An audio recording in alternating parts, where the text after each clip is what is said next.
చూస్ country delight, live better. ఇప్పుడే country delight యాప్ని download చేసుకోండి.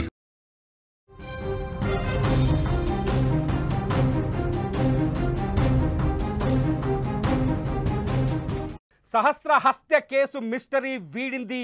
హంతకుడు ఎవరో కాదు, అదే కాలనీలో ఉండే ఒక 10వ తరగతి కుర్రాడని తేలింది.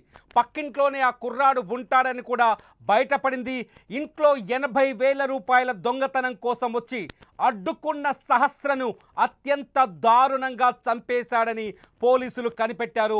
మొత్తానికి ఎవరైతే అనుమానితుడుగా ఉన్న 10వ తరగతి కుర్రాడున్నాడో అతన్ని అదుపులోకి రాత్రే తీసుకున్నారు. అదుపులోకి తీసుకొని విచారించి కొద్దిసేపటి క్రితమే ఎస్ఓటి పోలీసులు, కూకట్పల్లి పోలీసులు ఈ మిస్టరీని ఛేదించారు.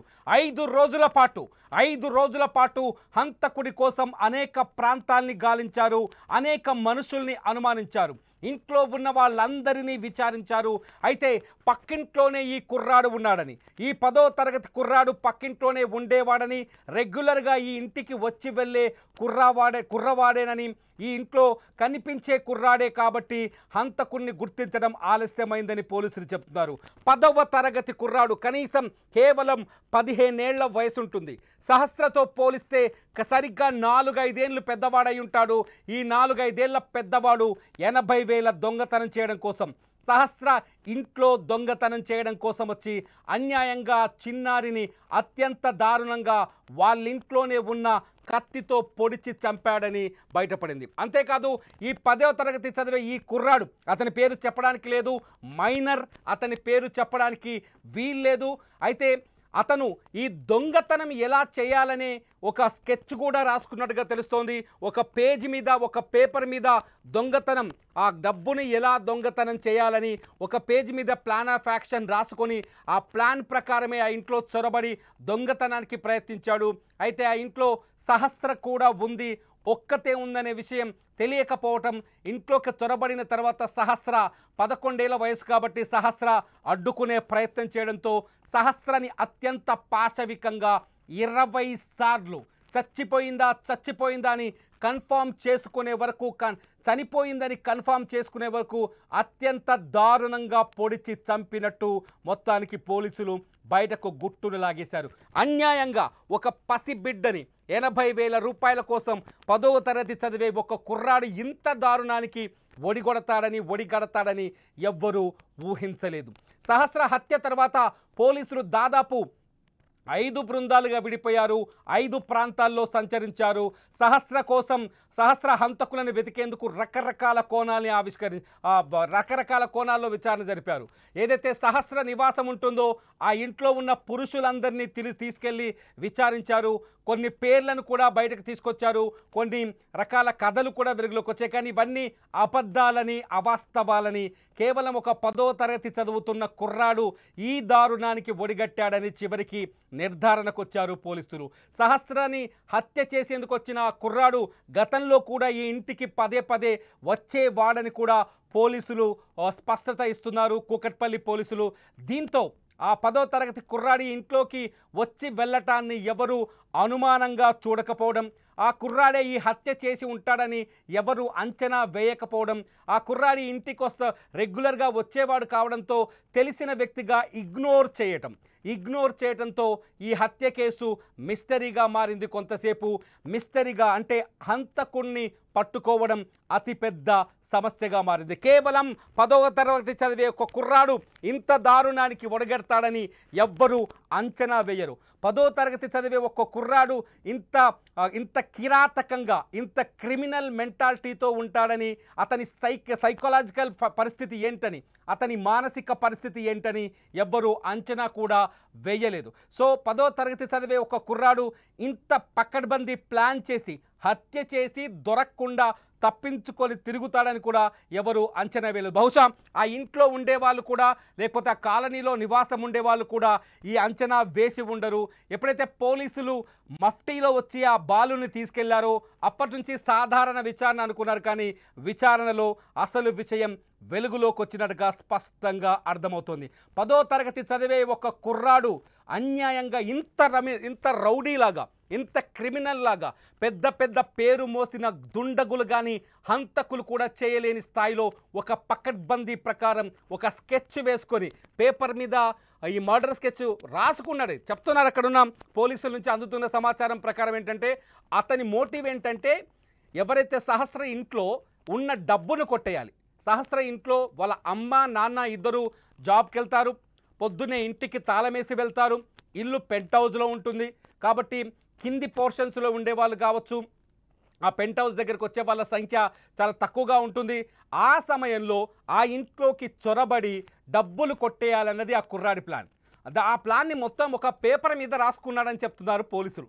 ఒక పేపర్ మీద ఎలా దొంగతనం చేయాలి, 80,000 రూపాయలని ఎలా దొంగతనం చేయాలని ఒక పేపర్ మీద రాసుకున్నారని పోలీసులు చెప్తున్నారు. ఆ పేపర్ మీద రాసుకున్న తర్వాత అనుకున్నట్టుగానే ఆ పేపర్ మీద తను పెట్టుకున్న ప్లాన్ ప్రకారమే దొంగతనం కోసం ఆ ఇంట్లోకి వచ్చాడు. వచ్చేసరికి ఇంట్లో ఎవరు ఉండరని అనుకున్నాడు బహుశా, కానీ అప్పటికే సహస్ర ఇంట్లో ఉంది. ఎందుకంటే సహస్ర కేంద్రీయ విద్యాలయంలో చదువుతోంది. కేంద్రీయ విద్యాలయంలో చదవడం వల్ల ఆ రోజు సహస్రకి స్కూల్లో స్పోర్ట్స్ ఈవెంట్స్ ఉండటం వల్ల సెలవులు ఇచ్చారు. 5వ తరగతి చదువుతున్న సహస్ర స్కూల్లో సెలవులు ఇచ్చారు. సెలవులు ఇవ్వడంతో సహస్ర ఇంట్లోనే ఉండిపోయింది. ఇంట్లోనే ఉండిపోవడంతో సహస్ర ఇంట్లుందనే విషయాన్ని ఆ కుర్రాడు ఎవరైతే హత్యకు పాల్పడ్డాడో 10వ తరగతి కుర్రాడు అంచనా వేయలేదు. అంచనా వేయకపోవడం వల్ల ఊహించని విధంగా సహస్ర ఎదురుపడింది ఇంట్లో. దీంతో దొంగతనం చేసే సమయానికి సహస్ర చూడటం, ఆ సహస్ర దొంగతనాన్ని అడ్డుకునే ప్రయత్నం చేయడంతో ఇష్యూ పెద్దగా అవుతుందని, విషయం బయటకు వస్తుందని భావించిన ఆ 15 ఏళ్ల కుర్రాడు, బహుశా అతని వయసు 15 ఏళ్ళు ఉంటుందని పోలీసులు ఒక అంచనాకు వచ్చారు. సో దీంతో సహస్రని ఆ విషయం చెప్పకుండా చేసే ప్రయత్నం చేశాడు. దీంతో ఫస్ట్ ఏం చేయాలో ఆలోచించిన వ్యక్తి సహస్రని ఎలా ఆపాలో అతనికి అర్థం కాలేదు. ఇంట్లో కిచెన్లోనే ఉండే కత్తిని తీసుకొని సహస్ర పైన అత్యంత పాశవికంగా దారుణంగా దాడికి దిగినట్టు తెలుస్తోంది. సహస్ర ఒంటి మీద పోస్ట్ మార్టంలో కొన్ని కత్తి ఘాట్లను గుర్తిస్తే దాదాపు 20 వరకు 21 కత్తిపోట్లు ఉన్నట్టుగా తెలిసింది. 21 మెడపైనే, కేవలం మెడపైనే 14 సార్లు కత్తితో పొడిచారు. అంటే మెడ భాగంలో ఈ స్థాయిలో కత్తితో పొడవడం అంటే వీలైనంత వేగంగా సహస్ర ప్రాణం తీయాలని, ఆమె ఊపిరి తీయాలని ఒక ఆవేశంలో అత్యంత దారుణంగా ఆ అబ్బాయి హంతకుడని చెప్పాలా ఇక్కడ, లేకపోతే మైనారిటీ తీరలేదు అతను, ఆ అబ్బాయి దాడి చేస్తున్నట్టుగా తెలుస్తుంది.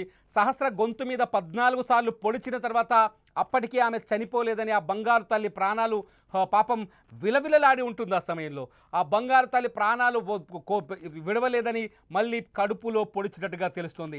సహస్ర మంచంపైనే పడిపోయింది. మంచంపైనే సహస్రని కత్తితో పొడిచి ఆమె చనిపోయిందని నిర్ధారించుకున్న తర్వాతే ఆ కుర్రాడు ఆ ఇంట్లోంచి వెళ్ళిపోయినట్టుగా పోలీసుల విచారణలో బయటపడింది. అత్యంత పాశవికమైన సంఘటన ఇది. నిజంగా ఒక 10వ తరగతి చదివే కుర్రాడు ఒక క్రిమినల్ లాగా ఆలోచిస్తాడని సమాజం ఎవ్వరూ అంచనా వేయలేం. నిజంగా ఒక్క మాటలో చెప్పాలంటే అంచనాకు అంతు చిక్కని నేరాలు జరుగుతున్నాయని చెప్పడానికి మనుషుల మైండ్ సెట్, వయస్సుతో సంబంధం లేకుండా మనుషుల మైండ్ సెట్ ఏ స్థాయిలో ఉంటుందో, ఎంత క్రిమినల్గా ఆలోచిస్తున్నారో మనుషులు ఒక్కసారి ఆలోచించవచ్చు. ఎందుకు ఒక 10వ తరగతి చదివే కుర్రాడి మనసు ఈ స్థాయిలో మారిపోవడం, ఒక హత్య చేసేంత ధైర్యం అతనిలో రావడం, ఒక అన్యాయంగా ఒక బాలిక ప్రాణం బలి తీసుకునేంత ఆలోచన అతనిలో రావడానికి కారణం ఏంటన్నది ఇప్పుడు అంతు చిక్కట్లేదు. మొత్తానికి సహస్ర హత్యకు కారణం ఒక 10వ తరగతి కుర్రాడని స్పష్టంగా అర్థమవుతుంది. కొద్దిసేపటి క్రితమే కూకట్పల్లి పోలీసులు ఈ విషయాన్ని నిర్ధారించారు. హంతకుణ్ణి నిన్న సాయంత్రమే అదుపులోకి తీసుకున్నట్టుగా తెలుస్తోంది. ఆ బాలుని తీసుకెళ్లి విచారించిన తర్వాతే పూర్తి వివరాల్ని బయట పెట్టినట్టుగా తెలుస్తుంది. బాలుని నిన్న మఫ్టీలో వచ్చి పోలీసులు ఇక్కడ నుంచి తీసుకెళ్ళినట్టుగా తెలుస్తుంది. అయితే ఎప్పుడైతే ఇక్కడ విచారణ మొదలైందో, ఎప్పుడైతే ఆ బాలుని తీసుకెళ్ళిన తర్వాత కొంత కాలనీలో కూడా కొంత చర్చ జరిగింది. ఏంటంటే అందరినీ వరుసగా విచారించడం, సహస్ర హంతకుడు దొరకపోవడంతో కొంత ఆందోళన చెలరేగింది కాలనీలో. నిన్న సహస్ర హంతకులు పైన ఎవరి ఇష్టం వచ్చిన వాదనలు వాళ్ళు చేయటం, కొంత ఎవరిని పడితే వాళ్ళని అనుమానించడంతో కొంత ఆందోళన కూడా కలిగింది. కానీ ఒక 10వ తరగతి కుర్రాడు నిజంగా ఒక హత్య చేయడానికి ఏదో ఒక రీజన్ ఉంటుంది. ఈ సహస్ర మర్డర్ని మనం చూస్తే 20 సార్లు కత్తితో ఆమె పైన దాడి చేయడంతో మనం అనుకున్నాం ఇది ఖచ్చితంగా కుట్రపూరితమైన మర్డర్ అయి ఉంటుందని చాలామంది ఎక్స్పెక్ట్ చేశారు. పోలీసులు అదే చెప్పారు. మనం కూడా గతంలో జరిగిన ఇన్సిడెంట్స్ ఆధారంగా చూస్తే చాలా కుట్రపూరితంగా కఠినాతి కఠినమైన అంటే ఒక పగతో రగిలిపోయే వ్యక్తులు మాత్రమే ఇటువంటి హత్యలు చేస్తారు. కాబట్టి సహస్రని చంపిన వాళ్ళ వెనుక ఏదో పెద్ద మోటివ్ ఉందని అందరూ అంచనా వేశారు. సహస్రని చంపడానికి ఖచ్చితంగా పాత కక్షలో పాత పగలో అయ్యి ఉంటాయని కూడా అంచనాలు వేశారు. ఈ నేపథ్యంలోనే సహస్ర కుటుంబ సభ్యుల నుంచి కూడా వీలైనంత ఎక్కువ సమాచారాన్ని తీసుకునేందుకు పోలీసులు ప్రయత్నించారు.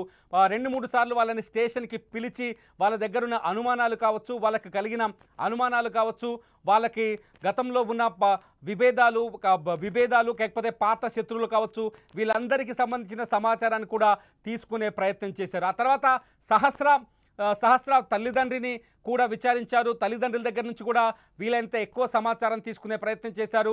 అంతేకాదు సహస్ర హత్యకు గురైన ఇల్లుంది కదా, ఆ ఇంట్లో ఉండే మనుషులని పురుషులను కూడా తీసుకెళ్లారు. కొందరు పేర్లను కూడా కొంత అనుమానించారు.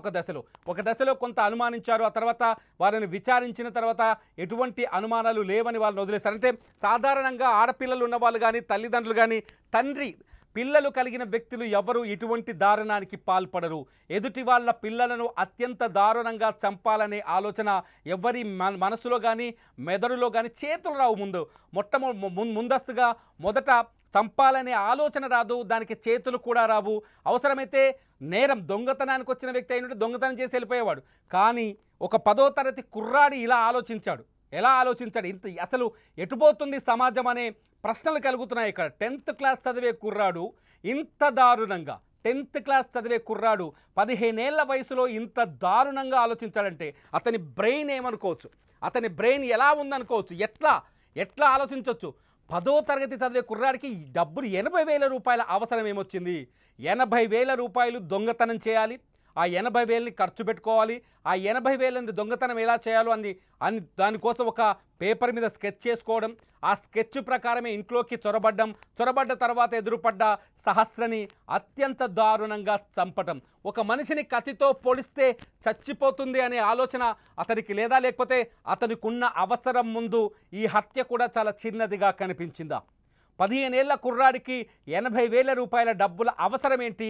ఆ అవసరం ముందు ఈ హత్య కూడా అత్యంత చిన్నగా కనిపించింది అంటే ఆ కుర్రాడి మైండ్ సెట్ ఏ స్థాయిలో ఉందో అర్థం చేసుకోవచ్చు. ఎవరా 10వ తరగతి కుర్రాడు ఎందుకు ఈ పాపని చంపాడు అనేది ఇంకా పోలీసులు బయటపెట్టే అవకాశం ఉంది. అతన్ని మీడియా ముందు చూపించే అవకాశాలు చాలా తక్కువగా ఉంటాయి ఈ కేసులో. ఎందుకంటే అతను మైనర్ కాబట్టి అతన్ని మీడియా ముందుకు తీసుకొచ్చే అవకాశాలు చాలా తక్కువగా ఉంటాయి.